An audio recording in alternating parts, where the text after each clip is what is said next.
Bueno, continuamos con nuestro espacio y creo que ahora vamos a aprovechar la coyuntura de que Carol Pérez es testigo del desarrollo de todo lo que en torno al expresidente Uribe de Colombia está aconteciendo actualmente. Se habla de una de las figuras tal vez más importantes que ha tenido la política latinoamericana, un hombre con una incidencia importante en los gobiernos que no han sido suyos. ¿Qué está Así pasando? es, ¿Cuál es el balance hasta ahora? claro que sí, mire, así como usted lo dice, el expresidente Álvaro Uribe es el político más importante en las últimas 2 décadas de Colombia. Eso no se lo puede quitar nadie. Ha sido el responsable de los últimos gobiernos, aunque el gobierno del presidente Santos estuvieron distantes por ideologías políticas y por prioridades, no por maldad ni por traición. Yo no me gusta llamarlo así. Me gusta llamarlo distanciamiento por ideales, ¿sí? Por proyectos de gobierno, porque una cosa era lo que quería el presidente Santos, que era reconciliarnos, que los colombianos se reconciliaran todos, especialmente con la guerrilla de las FARC, y el presidente Uribe pues estuvo totalmente opuesto, como ustedes saben, siempre ha sido un aférrimo enemigo de las FARC, y pues ahí vinieron las diferencias y por eso se apartaron, se alejaron durante esos 8 años del gobierno del presidente Santos. Pero en este que está actual, la del presidente Iván Duque, pues por supuesto que él es el responsable y fue la figura que puso a ese presidente. Y por tal razón, el presidente Duque, el martes pasado, cuando le dicen que va a tener detención domiciliaria, sale a defenderlo. No sé si vieron las palabras del presidente Duque, cómo sale a defenderlo, porque es su mentor, es el responsable de que él sea presidente y es un hombre leal, además es un hombre mucho más joven. Además, lo de él no es una acusación por corrupción, es una acusación, una contrademanda. Pues yo quiero contar un poco la historia. Mire, el expresidente Uribe tiene 700 expedientes, 700 acusaciones en las altas cortes colombianas. Sí, no es una ni dos, 700, no es mentira, ese número es real. Pero ¿qué pasa? Todos esos expedientes, que la mayoría son acusaciones por narcotráfico y vínculos con los paramilitares y asesinato de lesa humanidad porque acaban con territorios y sus ciudadanos, ninguno de esos expedientes ha podido tener un veredicto final. Ninguno. Exceptuando ese de ahora, que lo acusan de soborno a testigo y fraude procesal. ¿Qué significa eso? Que el senador Iván Cepeda, su principal adversario, junto con el senador Petro, quien fue candidato presidencial, acusan al presidente Uribe, al expresidente Uribe, de ser el responsable de la fuerza económica y de la fuerza, digamos, de acción de un bloque importante de paramilitares que se llama el Metro en Antioquia. Esas acusaciones estuvieron desde el 2012, ¿correcto? Ha seguido el proceso. Entonces, el senador Iván Cepeda ha ido a buscar los testimonios de paramilitares que incluso están presos en Estados Unidos para demostrar esa veracidad. Aparentemente son ciertos las declaraciones que han dado los testigos, tanto en Estados Unidos como acá, de ese bloque de paramilitares y otros testigos. Pero ¿qué pasa? El presidente Uribe se pone bravito porque le arman ese expediente y hace un expediente en contra del senador Iván Cepeda diciendo que Iván Cepeda es que está comprando testigos. Sí me siguen la historia, ¿verdad que sí? Sí, adelante. ¿Correcto? Bueno, entonces, la Suprema Corte de Justicia descubre que no es cierto, que el que compró los testigos para hablar mal de Iván Cepeda fue el expresidente Uribe y su abogado, el señor Diego Cadena. Entonces, la Suprema Corte aparentemente tiene los testigos de eso. Y por eso es la acusación en este momento por la que le han ordenado un apresamiento domiciliario. No es por los 700 expedientes, aunque todo está ligado. Porque ¿a qué viene la acusación? De los vínculos paramilitares con el bloque Metro. Un bloque que ha matado a mucha gente y que ha quitado muchas tierras. Es decir, todo está relacionado de una manera u otra. Pero no es por esos 700 expedientes de narcotráfico y todas esas cosas que le acusan, sino específicamente por este expediente. ¿Sí? ¿Qué quiere decir? Que se fortaleció la Suprema Corte de Justicia porque, según ustedes deben saber, que durante los 8 años del gobierno del presidente Uribe, esas cortes se estuvieron un poco debilitadas porque cuando acusaban al presidente Uribe y mandaban a investigarlo, el presidente se fue poniendo bravo y mandó hacerle seguimiento a los jueces de las altas cortes y le chuzaban los celulares para descubrir lo que estaban hablando, le armaron muchos expedientes y las altas cortes en Colombia se vieron sumamente debilitadas cuando son instituciones que por siempre han sido muy fuertes y que sus integrantes gozan del respeto y la admiración de todos los colombianos en general. Entonces, todo eso se fue acumulando. Quedó ¿Qué quieto. ¿Qué tú prevés que va a pasar con ese expediente? Pues mire, yo no tengo una bola de cristal para eso, pero sí es una muestra.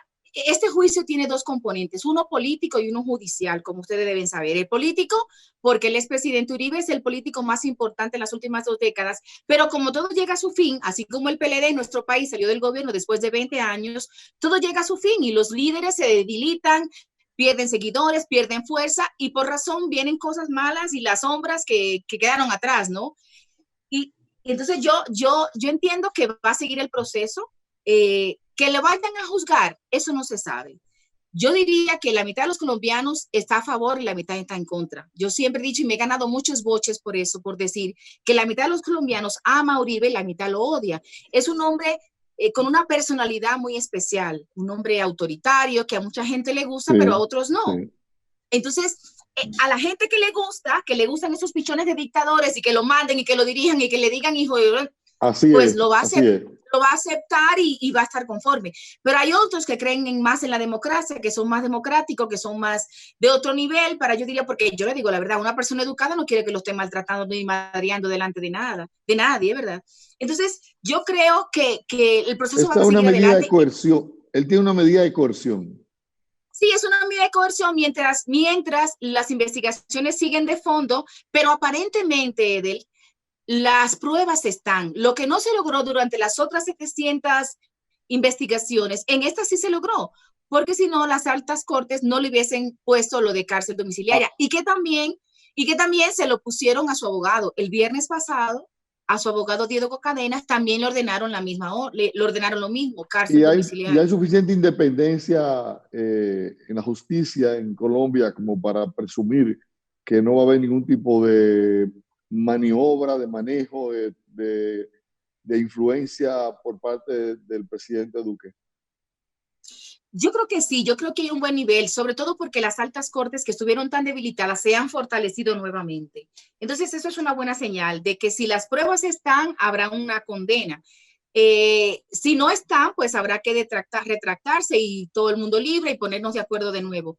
Pero hay que darle tiempo a ese proceso. No se puede vatinar. Es decir, yo creo que estamos a destiempo, el proceso apenas está comenzando, pero si los dos principales, el expresidente y su abogado, están detenidos después de tantas acusaciones, es porque hay algunas pruebas verídicas y algunos testimonios que sí son reales, que pueden llegar a una determinación de un veredicto final, lo que no ha pasado con los otros expedientes. El tránsito que existe entre, por ejemplo, en el caso del soborno, en el caso de el fraude procesal. De acusaciones que son mediáticas en algunos casos son mediáticas, cuando la gente se le crea la percepción, entre la percepción que se crea la gente y la prueba que uno pueda presentar ante un juez, es mucho el camino que hay que recorrer, independientemente de que el abogado de él aparecerán 10 o 12 abogados más que van a defender a Uribe por lo que representa para Colombia y para América Latina. Claro. Sin lugar a duda, porque es un hombre importante, un hombre que ha hecho los últimos 3 presidentes consecutivos en Colombia y sobre todo él como tal. Entonces no es tan fácil. Claro, su liderazgo es abrumador. Sí. A pesar, Darío, que los verdaderos amigos de los presidentes se conocen cuando no son presidentes. ¿Es? Sí, los verdaderos y él los amigos, tiene. Los verdaderos amigos, así como los verdaderos enemigos de un presidente, se conocen cuando éste no está en el poder. Sí, así. Pero sí, mire, él lo tiene. Él tiene esos amigos. Yo quiero que usted sepa que aquí ha habido manifestaciones en muchos pueblos, en Antioquia, Medellín, ¿verdad? Aquí en todas partes ha habido manifestación defendiendo al presidente Uribe, porque sus seguidores, como le digo, este país está polarizado en ese sentido, lo van a defender. Su gabinete, es decir, su miembros de la Cámara, ¿no? Ese grupo que él tiene, usted lo oye dando declaraciones y es con hipidos que lo hacen, porque aman y veneran a ese gran líder que tienen y lo van a seguir haciendo, mientras que sus adversarios. Pero hay unas cosas puntuales que a mí me gusta destacar, y es, por ejemplo, los llamados que hicieron tanto el expresidente Santos como el principal adversario del presidente Uribe, que es el senador Petro. Es decir, el expresidente Santos, cuando se dio la noticia, llamó a la calma a todos los colombianos. A mí eso me pareció valiente, me pareció digno, me pareció digno de un hombre tan educado como el expresidente Santos, que ustedes saben que yo lo defiendo porque creo en sus intenciones, que eran las mejores. Lograron un acuerdo de paz con Colombia que debió pasar hace mucho, y a él le tocó hacerlo y lo hizo lo mejor que pudo, aunque cosas no le resultaron como él quería.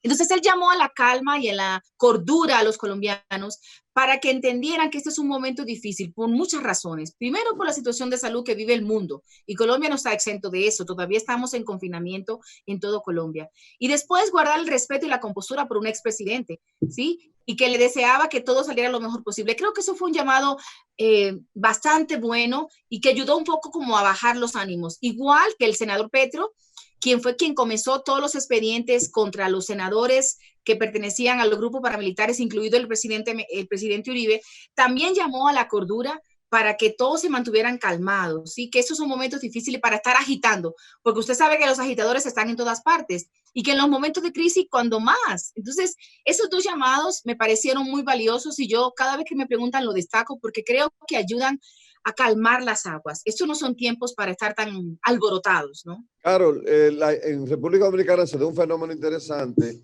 y es que la mayoría de los presidentes que ha habido son hombres pobres, no son empresarios.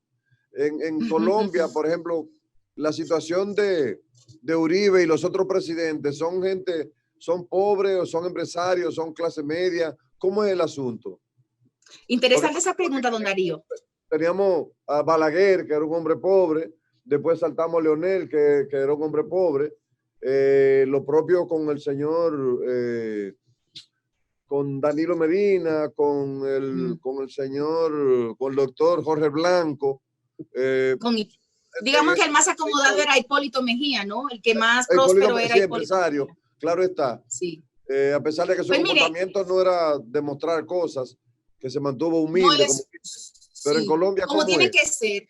Sí. Mire, es interesante. Es decir, aquí, así hay una cosa que yo rescato de los colombianos, es que ellos no alardean de lo que tienen. Es decir, porque alardear de lo que tiene es cultura traqueta. Y ninguna persona que se respete quiere lucir como un traqueto. Sí se entiende lo que es traqueto, ¿no?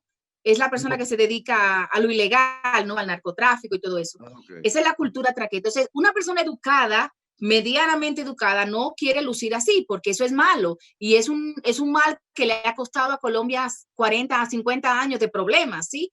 Entonces, ninguna persona medianamente educada quiere lucir así. Aunque algunos presidentes son de muy buena familia, como por ejemplo, si comenzamos desde los contemporáneos, ¿no? Sí. Desde el presidente Gaviria, que fue en el 90, para hablar de los últimos 30 años, el presidente Gaviria es un hombre que también viene de la pobreza, viene de un pueblo en Pereira, un político que se hizo a pulso, que estuvo cerca de Luis Carlos Galán y que esa presidencia le llegó casi del cielo cuando matan a Luis Carlos Galán. Él queda como presidente, digamos. De ahí después viene Samper, que es una familia aristocrática. La familia Samper es una familia aristocrática en Colombia, gente muy educada, muy fina, pero como ustedes saben y se acuerdan, el gobierno del presidente Samper fue muy convulso, ¿no? Porque estaba la muerte de Pablo Escobar, pero venía todo el reguero de pequeños narcotraficantes que se fue formando de ahí, y fue un gobierno muy convulso, que incluso vino el proceso 8000 y hasta le quitaron la visa al presidente Samper en Estados Unidos. No sé si se acuerdan ustedes. Un periodo bastante complicado ese de Samper, un periodo... Totalmente. Pero el de Gaviria fue igual, el anterior, porque acuérdense que matan a Pablo Escobar y se fortalece el cartel del Cali. Entonces, digamos que en los últimos 30 años han sido periodos muy difíciles. Después del presidente Samper viene el presidente Pastrana, que también es de muy buena familia. El papá del presidente Pastrana también fue presidente. Es una familia aristocrática, ¿no? Pero vuelve y juega. Son personas que lo que muestran es educación, nada de ostentar los millones. Incluso se dice que la familia Samper y su esposa, esa es la familia de las más ricas de todo el continente, es una familia supermillonaria, Pastrana Puyana, pero son personas que tampoco muestran nada de eso, son personas sumamente prudentes que lo que muestran es educación. Y esas cosas, yo particularmente, si usted me pregunta a mí, a Carol Pérez, las valoro mucho, porque la educación es lo que prima, ¿no? Y además es un multiplicador para el pueblo, ¿no? Para la gente en general. Después del presidente Pastrana, pues viene, que era bogotano, que es bogotano, viene el presidente Uribe, los 8 años del presidente Uribe, que fue un gobierno también especial, ¿no? De contrarrestar la guerrilla, de deportar a los paramilitares, de la apertura. Un hombre contestatario. Sumamente No baraja contestatario. pleito, Yo diría que no baraja pleito. Esto es muy gracioso, Edel, pero es así. Es un bichón de dictador, así le dicen. Es decir, con mucho respeto lo digo, pero es un hombre que tal cual, no baraja pleito. Y es rico, es un hombre, es pobre. Pues el presidente Uribe lo acusan de tener muchos millones porque lo han ligado a muchas cosas ilícitas, pero vuelve y juega, es un hombre que no ostenta nada. Si usted lo ve con su trajecito y su cosita chiquita y él habla todo chiquito y es un hombre diminuto, ¿sí? Sí, ningún político que se respete colombiano, claro que hay su despistado, yo no lo voy a decir que no, que por ahí aparecen sus despistados que esa cultura traqueta los arropa, pero ningún político importante de este país que realmente tenga la fuerza y el respeto de la mayoría ostenta nada. Son personas sumamente modestas, discretas, que lo de mostrar está en el debate de las ideas, en el debate de las soluciones de los problemas. Y eso es admirable. Y ojalá nuestro país, nuestros políticos dominicanos, porque a mí me duelen, aprendieran un poco de eso, ¿sí? Que no es echándole vaina al otro que se logran las cosas. Seguimos con Santos. Bueno, seguimos con el presidente. Muchas gracias. Ese presidente Uribe durante esos 8 años, que sus problemas estuvieron más en su manera de actuar, en esa manera dictatorial de ser y el que no baraja pleito, como dice Edel. Después viene el presidente Santos, un hombre también de muy buena familia, de los dueños del periódico El Tiempo, que son los fundadores, como decir el Listín Diario, como unos pelleranos para nosotros, de pronto con menos dinero y más prestigio intelectual. Sí, los Santos, digamos que tienen más un prestigio intelectual que de dinero, pero de una familia tradicional bogotana, gente de mucho respeto, de mucha admiración. Su tío abuelo fue presidente de la República, es decir, una familia de tradición y muy bogotana además, muy ala mi chino cachaco, ¿sí? Entonces, pero nunca el desparfarro, nunca el despliegue de nada, siempre el debate de las ideas y eso es muy valioso. Y ahora, con este presidente Iván Duque, que es un hombre más acomodado, su padre es un empresario, fue un empresario, murió hace un par de años, el presidente Iván Duque es un hombre sumamente educado, que está preparado, y aquí eso lo digo con mucho respeto y ojalá nunca me malinterpreten, pero es un hombre que estaba preparado para cualquier cosa menos para ser presidente de la República, todavía. Es decir, el presidente Iván Duque es un hombre sumamente culto y educado. Yo lo admiro. Cuando yo lo escucho hablar, se nos fue Edel. No. Cuando yo escucho hablar al presidente Duque, me quedo fascinada. Porque además es un hombre muy actual, ¿sí? Tiene un discurso moderno, casi de millennial. Un hombre de muy buena familia. Ajá. Vamos a dejarlo ahí, vamos a poner un puntito, porque al regreso yo quiero manejar otro tema que tiene que ver con ese, pero ya viéndolo desde el punto de vista de nuestro país. Para que Darío me pueda dar alguna idea de cosas que uno sospecha que pueden pasar. Como hay un pero sí quedó claro, sí quedó claro como el panorama, ¿verdad que sí? El recorrido estuvo claro, estuvo muy claro. Bueno. Hacemos una paradita, al regreso Darío le pone sabor a esto. Claro. Muy bien.